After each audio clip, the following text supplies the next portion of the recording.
after the storm. People are getting their first look at their homes, some barely left standing. As far as the devastation, as far as the flooding and the wind, it's the worst I've seen. Tonight, Action News Jack's Sky Vision brings you an exclusive look at familiar places altered by powerful wind and waves. Protected the rest of the area from that surge just pushing all the way in. Relief is here and recovery is underway. As communities work to restore local landmarks and local treasures that have stood for years. There's a reason why we're the nation's oldest city, so we're gonna come back from this. Now, Action News Jack's continuing coverage of Hurricane Matthew after the storm. Tonight, new video of firefighters responding to a fire at a St. Augustine home damaged by Hurricane Matthew. The fire started when the power was restored to the home, and it's the fourth time it has happened tonight. $2 billion of damage. That is the early estimate just in St. Johns County after Hurricane Matthew passed through our region. Action News Jack's Sky Vision was over Volano Beach this afternoon. And we're also giving you this unique look at the damage at the Jacksonville Beach Pier. You can see a whole section demolished by powerful waves. At least 5 million gallons of sewage spilled into the Ortega River. JEA tells us an electrical issue stopped their pumps for more than 7 hours. Here's the latest on what you need to know. Right now, I-95 is closed throughout Georgia. St. Johns County leaders say the storm left $2 billion in damage in that county alone, and more than 362,000 customers are still without power in our area. We have team coverage for you tonight, and we start with Action News Jack's Letitia Barriola live in St. Augustine. And Letitia, you found out firsthand that danger is still very real after Matthew. Tanika, I was right here with my photographer working on our story when I looked up and I saw some what appeared to be a fire. It was smoke and red at this house right here. I really could not believe my eyes. I immediately started calling 911 and telling everyone in this neighborhood to get out. The firefighters arrived shortly after. What they told me, this is really important, guys, as electricity is being restored here. You see this line? These lines are starting to get hot. They are sitting on homes all throughout the city, all throughout Duval and St. Johns County. So it was sitting up here. It was on some moss. That moss caught on fire. It was wet, so it did not spread. It went out. A transformer blew, and everything is okay now. But here's what I saw earlier today in St. Augustine.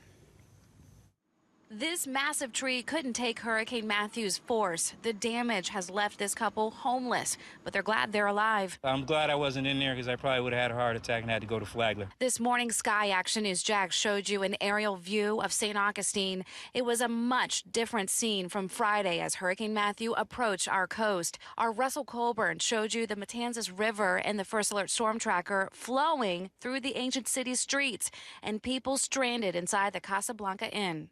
I don't know if they expected this. Although parts of the city looks like nothing ever happened, locals say the heart of St. Augustine is struggling. They got garbage and their personal items, they got ruined. This is what some people are up against. Major flooding ruined people's homes. As far as the devastation, as far as the flooding and the wind, it's the worst I've seen. Most of Georgia Meyer's stuff can be replaced, but that's not what upsets her. It's the irreplaceable. This is pictures of my mom and my sister and I when we were little. And I put them up high so they wouldn't get wet. And I guess when the water flowed through, it knocked them over. Here's what you need to know. If your power is out, if you have a friend that has power that is out, firefighters are advising them, if it's safe, to go inside and turn off the breakers there so when power does get restored, you won't have a problem like this. Be very careful. And if you're walking up and down these streets, one more look at this. This huge line was turned on. I was right here. It could have been really dangerous, guys. Reporting live in St. Augustine, Letitia Barriola, CBS 47 Action News Jax. A similar fire happened in Orange Park. We have new video tonight of a fire at Orange Park High School this morning. According to the Clay County Fire Chief, the transformer near the back of the school caught fire when the power was being restored. Nobody was hurt there either. The transformer was the only thing damaged. Governor Rick Scott has been checking on damage across our state. This morning, he was in a National Guard helicopter checking out damage in Volusia County. That's him right there. Action News Jack's Amber Kriska caught up with him in Volano Beach. Volano Beach isn't the same. It's covered with these planks like this right here. Home after home is damaged. And take a look at this home right here. You can see some of the signs. Just pray. Another one, Matthew, go away. But as you can see, Matthew washed part of it away. Take a look at this video from Action News Jack's Sky Vision, an exclusive view of the damage Matthew left behind. The foundation on a number of homes is gone. A look inside. Water is just everywhere. It's like a tornado ripped through here. This beach looked to be the worst because if you look at these houses down here, it took away everything underneath, so their foundation's at risk. Governor Rick Scott walked along Volano Beach Saturday with the National Guard, looking at the damage up close. It's pretty scary. According to city leaders, it's damage that's part of an estimated $2 billion cost for St. Johns County. Seeing the damage from high above with Sky Action News Jax shows the enormous task ahead for recovery crews. We will see the exact damage, and we'll make a filing with the federal government through FEMA. We've been asking FEMA for support. We've been asking the Corps of Engineers for their support, and we are getting support today. I really feel bad for them. Mike Walters owns a hotel across the street and says Volano Beach will never be the same. Normalcy? It'll never be normal again. We'll fix it. It might be better. You never know. Just keep your chin up. Reporting out Volano Beach, Amber Kriska, CBS 47 Action News Jax. And a lot of people came to food and water distribution centers at Nice High School and Pedro Menendez High School today. Those centers open at 8 o'clock Sunday morning. JEA reported more than 5 million gallons of sewage spilled into the Ortega River during the storm. Now, it happened when power was knocked out to a sewage lift station. Action News Jack's Katie McKee is in West Connet by that wastewater lift station. And Katie, that sewage was leaking, we understand, for more than 7 hours. To get that lift station right here on 118th behind me. But I want to show you this sign over here. You can see right here on the corner, it says a sanitary sewer overflow occurred in this area. Now that overflow flooded this street you see right here and continued to flood this yard, almost making its way into this homeowner's garage. The smell, it almost knocked me off my feet as soon as I got out of the car. That's what Nicholas Dorman says he came home to Friday evening after being at work. He gave us these pictures to show us exactly what was happening for hours in front of his home that he's only lived in for 3 weeks. It was bubbling out of this corner drain over here, like I said, for about 100 feet in every direction. It was just black, oozing, muddy water. All of it coming from this JEA wastewater lift station. Another neighbor in the area gave us this video from Friday evening. JE says there was an electrical issue during the hurricane, and because of severe weather, they couldn't get the pumps reset until nearly midnight. In 7.5 hours, 5 million gallons overflowed into the nearby Ortega River. JEA sent out a public notice of pollution Saturday evening saying that people should avoid the Ortega River in the area of the Timuquana Road Bridge and upstream until further notice. Meanwhile, Dorman says he's just glad it didn't seep into his home. It was about halfway up to the house, probably about another 6 inches. I would have been in a lot of trouble.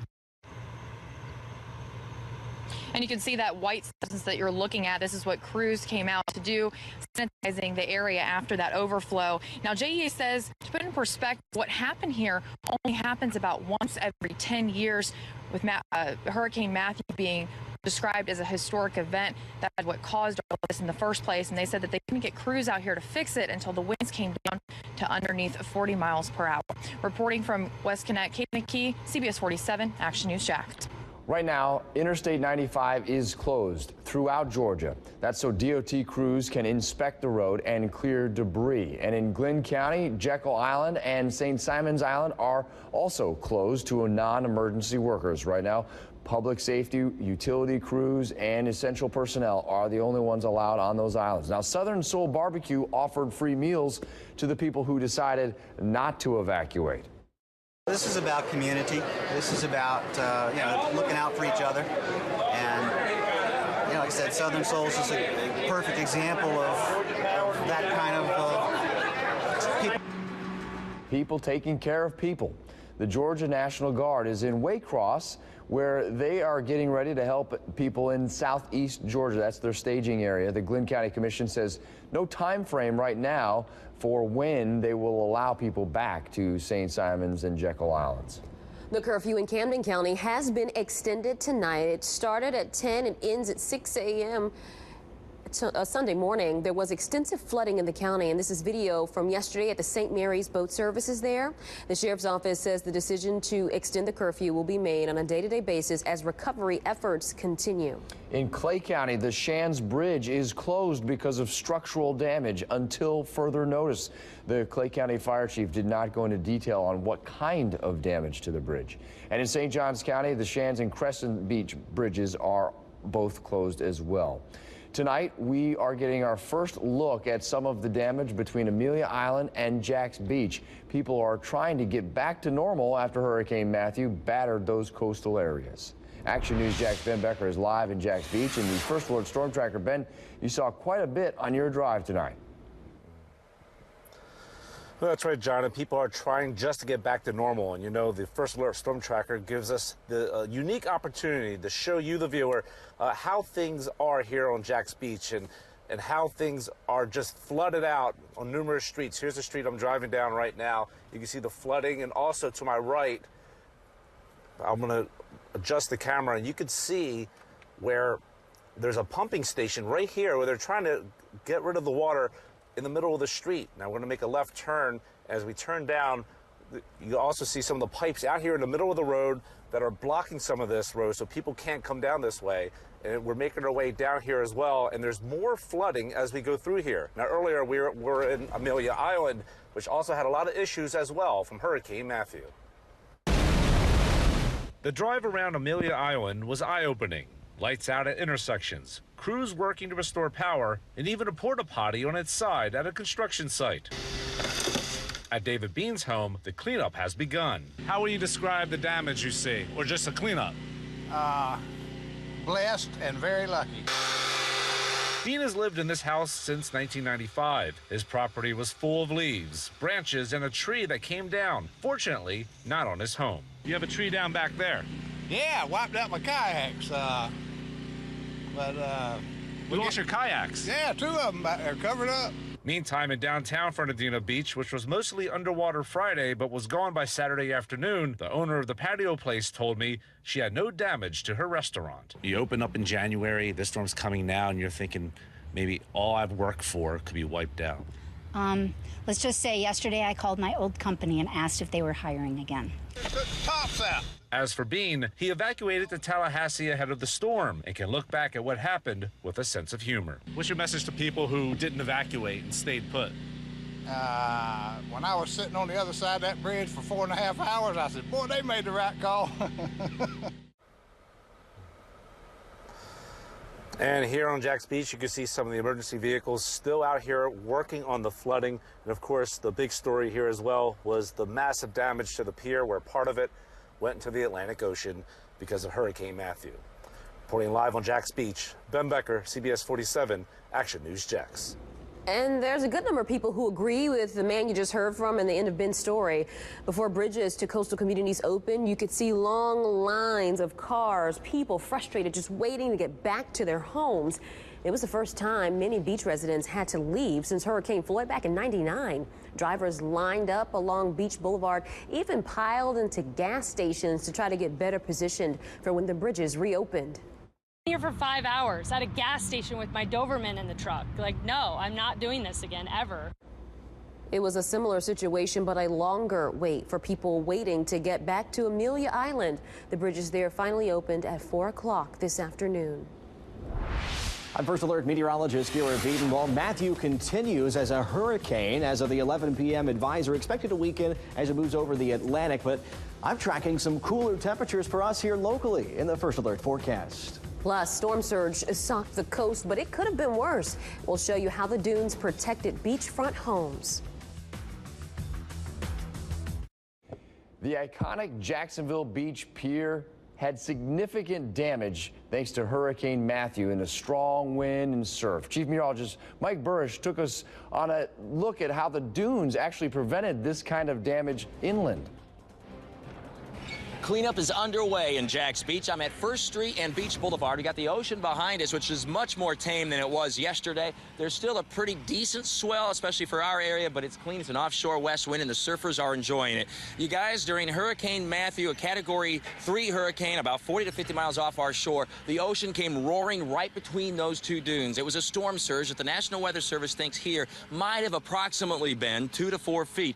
And look what it does. It brings all these boards in here. There are pallets. There's pieces and parts of palm trees. I mean, there's all kinds of debris that came in here. We got the lifeguard station over here, and you can see they're cleaning up. They're trying to get their building ready to go because it was blocked by a whole lot of sand. In fact, I'm standing on what appears to be about 6 to 8 inches of compacted sand, and that storm surge would have come through here with the water, with debris and sand, and worked all the way through this little roundabout, which is right there's First Street, and then it just kind of was like a bathtub in here, if you will, a sink, and it just kept swirling around, developing a whirlpool of debris and damage that was just left deposited here then once the water went back into the ocean. But that's the key. It didn't just stay. It did go back out after coming in. We don't have the bowl effect of, say, somewhere like New Orleans, and that's good news because now the cleanup can get underway and be continued and things operating normally again here as soon as possible. I'm Chief Meteorologist Mike Burrish, CBS 47 and Fox 30 Action News Jacks. Now, your first alert forecast. You all warned us that our coast would take a major beating, and now Matthew has moved up the coast. Yeah, and is still battering some locations in the Carolinas. Some flash flood emergencies right now, still a Category 1. But here's some images that we had from our area, and you may not have seen these yet. This is from and courtesy of the National Weather Service here in Jacksonville. Their storm survey down in the Matanzas Inlet area. Look at this. This was due to the water and the wind. You can see these homes pretty much probably destroyed in many locations. There was sand and there was water inundated into these locations. Even had some businesses, I think, some photos. Mike First Alert, Chief Meteorologist Mike Burrish on Twitter tweeted these, and again, courtesy of our National Weather Service here in Jacksonville as they continue to survey our area. Some locations possibly 4 to 6 feet of storm surge in northeast Florida and southeastern Georgia. So we'll continue monitoring that. Also, this is a washed out part of A1A in St. Johns County near the Flagler County line. So again, the power of water is amazing. You can see what it does right here. That's why we warn you here in the First Alert Weather Center about these tropical cyclones all the time. So meanwhile, Matthew right now looks like this week. You can always get this forecast any time of the day and download the free First Alert weather app at actionnewsjacks.com. Back after this. So there was a pretty unusual rescue in Clay County, and it has actually gone viral. Yeah, take a look at these pictures. Deputies say an eagle flew into a person's car and right there got lodged into the grill. The driver stopped and called for help. Clay County deputies, firefighters, they showed up, and this is what they did. They put the cage, positioned it right in front of the car, managed to work that eagle out of the grill. Yeah, and the eagle is now at the Beeks Wildlife Sanctuary recovering. Good stuff there. We'll be right back. Hour by hour as we go through your Sunday, looking good. Low humidity, low 80s in the afternoon after morning glows, and the low to mid 60s. We will continue to keep our apps and actionnewsjacks.com updated overnight. You can get all the information on what you need to know about what's open, what's closed, where supplies are in damaged areas. Yeah, but first it is time for prime time. No Gators or Dogs, but plenty of drama in the SEC Saturday. That's all coming up in 90 seconds. Have a good night, everybody.